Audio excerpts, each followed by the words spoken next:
Seed heads! Seed heads everywhere! Y'all, it's been one of those weeks. And you know what type of week I'm talking about. It's a long one at work. You're just not feeling like yourself. Not as highly motivated to get out in the lawn as usual.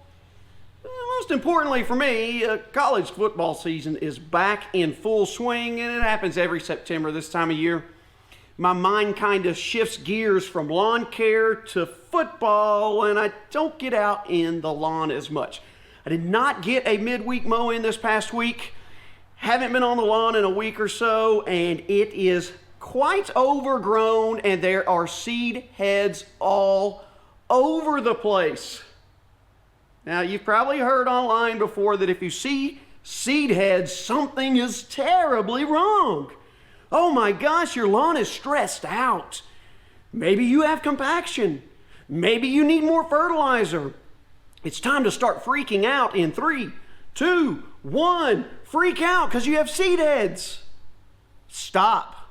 Stop that nonsense. The only problem I see in my lawn, and the reason why I see seed heads, is because the grass is overgrown. Whatever else is going on, I don't care. There's seed heads there, and they are not that big of a deal.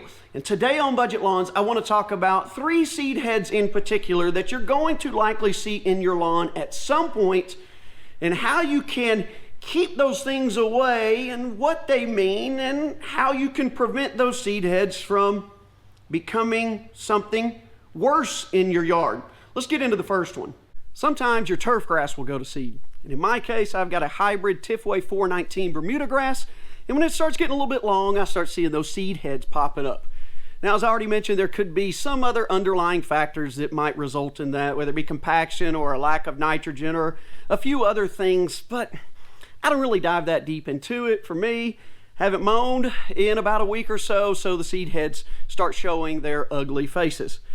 Now, these seed heads on a hybrid Bermuda grass are sterile. What that means is they will not drop seeds into the lawn and produce more Bermuda grass for you. Now, even if they weren't sterile, they would have to be up for like weeks at a time for that to even happen. And who's going to leave their lawn unmowed waiting on those seeds to drop and germinate when we're trying to go for a much nicer manicured turf? So when I see the seeds on the Bermuda grass, I just kind of tell myself it is what it is. The way I can get rid of them is just mow them. Now, I had an interesting comment this past week. If you saw my video from last week, I'll leave a link for it down below about the best times to put down a pre-emergent throughout the year to prevent the most unwanted weeds and grasses in your lawn. And that will kind of segue us into the next 2 weeks, or weeds. But I had this kind of weird comment this past week in response to that video. Someone said, "Ha, you think you're smart.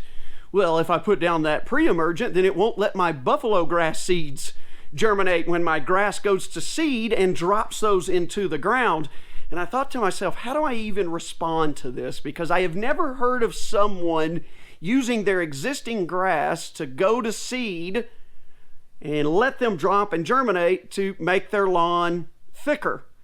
Is there anyone out there that you know of that does that? Yeah, I don't. Typically, folks throw more seed on the lawn to get it to fill in spots and become a thicker, denser turf. Buffalo grass, if you know anything about it, are you waiting on it to drop its own seeds and germinate? I thought that was kind of weird, but let's get into the second seed head we're going to talk about. Perhaps the one weed seed you never want to see in your lawn is that of the old dreaded crabgrass. If you do see it, what does that really mean for you? Okay?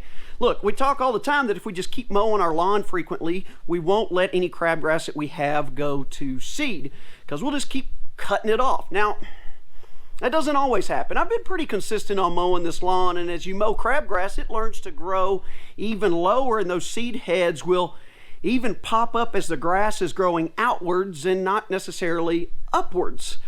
But I've got some in my lawn, and I'm not freaking out because here's what will happen to this crabgrass. Any crabgrass I have right now, that first frost or freeze, it is going to start dying. It is an annual grass that comes back every single year in the spring, and it comes back from those seed heads that are dropping seeds right now towards the latter part of summer and into the early part of fall. So any seed heads I see on the crabgrass right now is going to be responsible for any crabgrass that could come back next season. But in that video we talked about last week, if I time out my pre-emergence just right, especially that spring application in March, that application will prevent those weed seeds that I see right now in the month of September from germinating and growing back into more crabgrass. So yes, just because I have crabgrass in my lawn right now does not mean that I will have crabgrass in my lawn next season. I've got to be on top of that pre-emergent in March to prevent these weed seeds from germinating. Now the last weed seed we are going to talk about works a lot like the crabgrass, but at a different time of the year, and that is the Poa annua. It, like crabgrass, is an annual grass. This one is an annual bluegrass. And instead of timing out a pre-emergent just right in the spring, we really have to time out that pre-emergent application to prevent the Poa annua in the fall.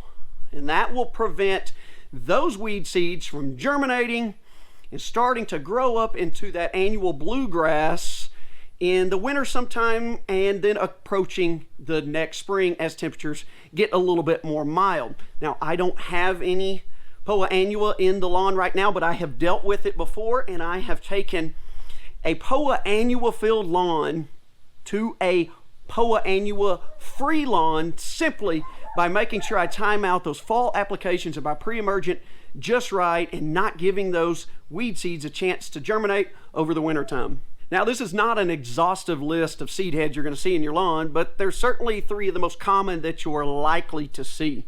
But just remember, whether it's seed heads on your turf grass or crabgrass or Poa annua, none of them are an immediate alarm for concern. Seed heads in your yard, they just come with the territory. You're going to see them at some point or another. But the good news is, if you stay on track with that pre-emergent schedule, the ones like crabgrass and Poa annua that can drop and germinate and cause a bigger weed problem in your yard can be prevented altogether. But as we always talk about, the biggest defense to a weed-free lawn is creating a dense, thick turf through your cultural practices of frequent mowing, proper watering, and proper fertilizing. You do those 3 things, and you will provide an environment where the turf grass wins and the weed seeds don't. There just won't be enough airflow, enough sunshine, enough water that will get down into that thick canopy to let those germinate and become weeds in your lawn in the first place. All right, my friends, that's going to do it for this edition of Budget Lawns. I hope you found this information helpful. If you did, give me a thumbs up, drop me a comment down below, and subscribe if you haven't already, and we will see you next time.